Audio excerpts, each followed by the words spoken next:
ìyìn rere Jésù kì í ṣe pé Ọlọ́run lè sọ ọ́ di ọlọ́rọ̀. Ìyìn rere Jésù kọ́ ni pé Ọlọ́run lè fún ọ lọ́mọ. Ìyìn rere kọ́ nìyẹn. Ìyìn rere Jésù Kristi Olúwa kò rújú, ó sì dá lé orí ohun mẹ́ta.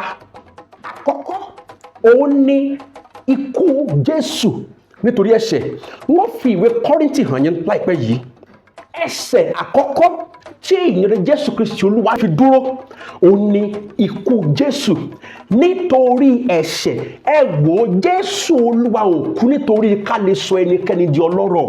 Ṣáájú kí Jésù tó wá sínú ayé, kódà lẹ́yìn tí ìran ènìyàn ṣubú tán, àwọn ènìyàn sì ní ọrọ̀.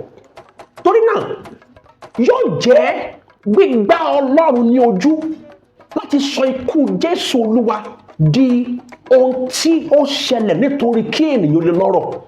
Bẹ́ẹ̀ bá wo àyíká yín, ó rí i pé kódà àwọn tí wọ́n pọ̀ ní ọrọ̀ jù nínú ayé lónìí, àwọn tí ò tiẹ̀ mọ Ọlọ́run ni àwọn tí ò mọ Jésù Kristi Olúwa. Ìdí ni pé ikú Jésù kì í ṣe láti mú kí ẹnikẹ́ni di ọlọ́rọ̀.